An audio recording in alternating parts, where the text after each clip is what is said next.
आज बेगम बाजार में एक व्यक्ति ने अपनी पत्नी और बच्चे की निर्मम हत्या कर दी और फिर खुद को भी मार डाला।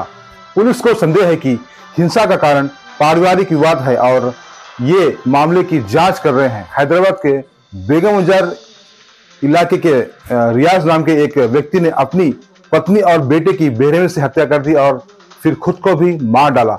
आइए देखते हैं संजय शाह की एक रिपोर्ट। सिराज उत्तर प्रदेश का रहने वाला था।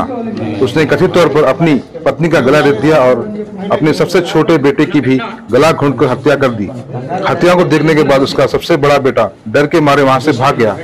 उसने इन जघन्य अपराधों को अंजाम देने के कुछ समय बाद ही खुद को भी फांसी लगा ली। पुलिस को संदेह है कि हिंसा का कारण पारिवारिक विवाद है और वे मामले की जांच कर रहे हैं।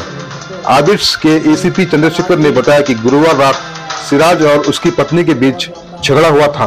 एक लेटर में लिखा गया है कि उसने शक के आधार पर अपनी पत्नी की हत्या की है। शवों को पोस्टमार्टम के लिए उस्मानिया अस्पताल भेज दिया गया है। सिराज कथित तौर पर बेगम बाजार में एक चूड़ी की दुकान पर काम करता था। మండే రోజు వాళ్ళ గ్రామానికి వెళ్ళి ఇద్దరు మగపిల్లలు అతనికి తర్వాత వాళ్ళ భార్య ఏలియా అని ఉంటుంది. వీళ్ళ ముగ్గురిని తీసుకొని ఈ అపార్ట్మెంట్లో మన ఉండడం జరిగింది. ఈ సమీపంలోనే అతను బ్రాండ్ స్టోర్లో పనిచేస్తాడు. అయితే గత రాత్రి నైట్ భార్యాభర్తలు ఇద్దరు కూడా గొడవపడడం జరిగింది.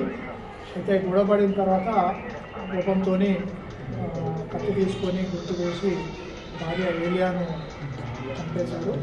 ఆమె ఏది దాదాపు 30 years ఉంటాడు. తర్వాత అతని చిన్న కొడుకు రియాన్ అని ఐజాన్ అని ఆ చిన్న కొడుకు 1.5 years ఉంటాడు. అతన్ని కూడా గొంతు